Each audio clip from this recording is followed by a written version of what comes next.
So this video isn't going to necessarily be about account progression, maybe I guess it is, but it's 20 things every OSRS player should be doing. And that's just the title of the video. Obviously you don't have to do these things, it's more just a suggestion. Things that will make the game smoother, less frustrating, and just more enjoyable to play. Some of it is practical and some of it's just more quality of life things that people overlook. And some of it's just how to mentally approach the game. The first one is to stop treating OSRS like a job. This might sound very obvious, it's not a job, why would I treat it like a job, but a lot of people do, and it's one of the biggest reasons they burn out. A lot of people end up treating OSRS like something they need to optimize at every single minute, at every single step. Everything just becomes about efficiency. How can I do this better? How can I do this faster? XP per hour, GP per hour, tick perfect methods. And don't get me wrong, some of this stuff can be fun and even I do it. But the problem arises when it's the only way you play the game. For instance, taking 100 million years to plan your grind instead of grinding. And don't get me wrong, there's nothing wrong with that if that's what you want to do. But if it's not what you want to be like, then don't worry about being so optimal. RuneScape is beautiful in the way that you can do whatever you want whenever you want. Yes, there's an optimal quest guide, and yes, there's, I guess, optimal ways to do things that can be easier or take less time, but ultimately you can do whatever you want to do.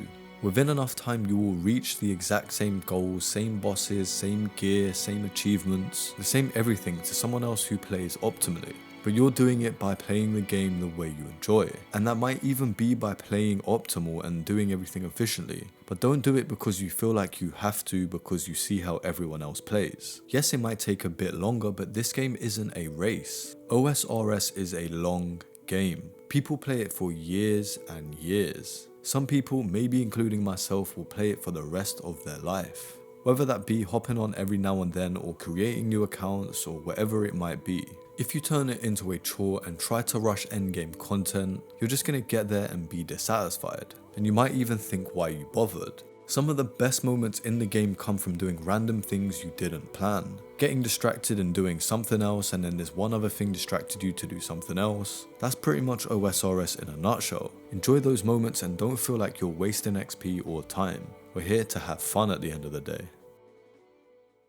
Next, I will say use the wiki whenever you need it. The OSRS Wiki is honestly one of the best gaming wikis that exist. And I'm really not exaggerating when I say how extensive this wiki is. It's incredibly detailed, constantly updated, and is maintained by the community to a ridiculous standard. Every monster in the game has a full page showing its stats, weakness, drop tables, strategy tips. Every quest has a full walkthrough. Every skill has training methods listed by XP rates. There are calculators for things like farming profits, DPS comparisons. Basically, if you're ever wondering something like, should I be using slash or crush, or is this boss even worth killing, is it good GP?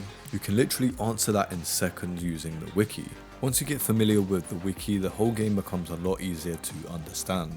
That brings me on nicely to the next point, use RuneLite. If you're playing on the default client, then I really commend you, but I could definitely never do that again. RuneLite is a free third-party client officially approved by Jagex, and the majority of players use it. It runs the game better, it adds quality of life improvements, and the plugin system makes a huge difference. Once you have RuneLite, there are a few suggested plugins. The first one being GPU plugin. This allows your game to use your graphics card instead of your CPU for rendering. What that means in practice is higher FPS, lower draw distance, and smoother gameplay. It just makes the overall game feel a lot nicer. And if your PC can handle it, you can use 117 HD. This plugin completely transforms the visuals. It adds dynamic lighting, improved textures, water reflections, atmospheric effects. Some people, including myself for the most part, prefer the classic look, but it's definitely nice to use from time to time. The next one, and a super important one if you don't want to just grind through all the quests, is Quest Helper. This is easily one of the most useful plugins in the entire client. Quest Helper overlays step-by-step instructions directly in the game. No more using RuneHQ. If you remember RuneHQ, then you're a real one. You get arrows showing you where to go, highlighted NPCs, item lists, progress tracking. It basically removes the constant alt-tabbing between the game and the wiki Wiki or the Game and Slayer music. You get to choose how much help it gives you, and a lot of people will say to not use the most help, as getting the most help kind of kills some of the quest and, you know, the feel of it. And I would definitely agree, like, you want to have some challenge, but again, that's very subjective. You can do what you want. The next one is tile indicators. These let you mark tiles on the ground. This sounds simple, but it's incredibly useful for boss mechanics, safe spots, and movement paths. A lot of PvM guides rely on specific tiles. Menu Entry Swapper is a lifesaver. This plugin changes the default left click actions. For example, instead of right clicking every time you want to bank, the plugin can change it so you can just have a one click to bank. It sounds small, but it removes thousands of unnecessary clicks over time. And there's also a lot of different plugins that you can use, and a lot of different plugins that I use, but I'm not going to go through them in this video. If you want to enter the Bond giveaway, subscribe to the channel, like this video, and comment down below one thing you think new players should know. The next one is definitely not necessary, but it makes things a lot easier and I guess more pleasing to look at and to operate, and that's organizing your bank. It sounds boring and tedious, and you probably know where everything is in your bank, even though it's a mess, but fixing it makes the game way easier to play. A messy bank just slows everything down, and you waste time searching for items, you forget where things are, and you end up just searching for everything. The best solution is just bank tabs. Just separate your combat gear, skilling supplies, farming stuff, in any way you want to separate it, but just separate them and get it a bit organized. You can visit the wise old man in Draenor village, and he can help identify items that are junk, things that you can remove from your bank that you won't later need for a quest or something. The next one is dailies. You don't have to spend hours doing daily tasks, but having a short routine helps long-term progression. Things like herb runs, birdhouse runs, battle stars from Zaf, NMZ herb boxes, just the little things. Each one only takes a couple of minutes, but over weeks and months, it adds up to a lot of XP and a lot of GP. Birdhouse runs is something that a lot of players overlook, especially early on.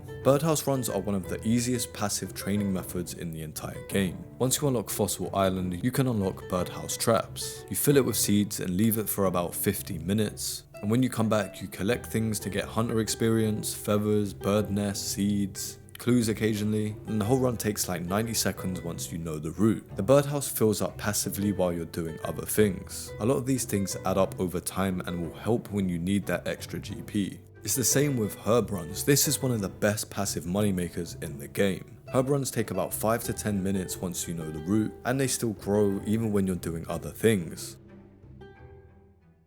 Something to work towards is unlocking all the teleport methods you can. This is the biggest time saver in OSRS. Early in the game you spend a ridiculous amount of time running around the map, but as you unlock more teleports, the entire game speeds up massively. I'm talking about fairy rings, spirit trees, POH teleports, achievement diary teleports. Fairy rings in particular are massive. Once you unlock them after doing the necessary quests, it becomes one of your main modes of transport. The next one I'm going to say is to try different content. OSRS is huge, but a lot of players end up doing the same thing over and over. And maybe they want to do something else, but they're just stuck doing the same thing. To avoid burnout and just to see if you enjoy other things, just go and try a mini game or a different boss or a different way to make money or train your skills. Do a raid or maybe do a clue scroll. Do some things you think you might hate, and you never know, you might end up loving it. But you really won't know until you try. Quests are a massive part of your account's progression, maybe the most important thing. Quests unlock a huge part of the game. Areas, gears, spellbooks, bosses. A lot of players delay questing because they think it's boring, but the rewards are often incredibly important. Just to name a few, one important early quest is Lost City. This unlocks Xanaris, which leads to the fairy rings. Monkey Madness 1 is also important, it unlocks the Dragon's Scimitar. Desert Treasure 1 unlocks Ancient Magics, and the list goes on and on for a while. A lot of different quests are super important to the endgame content, so if that's something you want to do, then I would suggest start questing. One very important thing is to build up your POH or your player owned home as quickly as you can. Your POH becomes one of the most important useful things in the game once it's upgraded. Early on, it definitely feels very pointless, but later on you realize how incredibly powerful it is. A fully upgraded house can contain certain things like rejuvenation pools, teleport portals, spellbook altars, jewelry boxes, spirit trees, fairy rings, a place to store your cute little pets. These things mean you can teleport to your house and access almost everything instantly. This saves a huge amount of time when you're bossing or doing Slayer or endgame content. A lot of experienced players treat their home like a central hub. It's expensive to build and expensive to train construction, don't get me wrong, but it's one of the most valuable upgrades you can make. Achievement diaries are one of the most underrated progression systems in OSRS. They give permanent upgrades for completing different tasks in different regions. These upgrades include things like better teleports, extra resource drops, improved skilling methods, additional daily rewards, and again the list goes on and on. Now this one is very important as a lot of people think it's only for the high level accounts, and that's to learn basic bossing early. This isn't just for high level accounts. There are bosses specifically designed for mid level and even low level players, as we're seeing with the new cow boss. These bosses are great for learning mechanics and getting comfortable with PvM. You start learning the in-game ticks, prayer management, timing, how to react to things, and once you start learning boss mechanics, the rest of the game opens up a lot more. And don't just stop there. Once you've gotten a bit comfortable with one boss, maybe learn a slightly harder boss. Push yourself, why not? What's the worst that's gonna happen? You lose a little bit of money due to dying. The reward is you get better, and eventually you can tackle bosses that literally print money. One of the biggest reasons players lose a lot of motivation in OSRS is not having a clear goal. If you log in without a goal, it's easy to feel like you don't know what to do, which is completely fine. As I said at the beginning of the video, you can do what you want, but if you find yourself being bored and you don't know what to do, then it's better to have a goal. Some long-term goals that people aim for are things like the quest cape, achievement diary capes, maxing, learning raids, completing collection logs. Literally anything. There's so many things you can do, but just think about a goal and what you actually want to do. Do that without turning the game into something that feels like work, and you'll have one of the best gaming experiences you've ever had. Thank you for watching the video. Be sure to enter the bond giveaway. If you enjoy OSRS in general, one of these videos on screen might interest you. I hope you're having a good day, and until the next one, peace.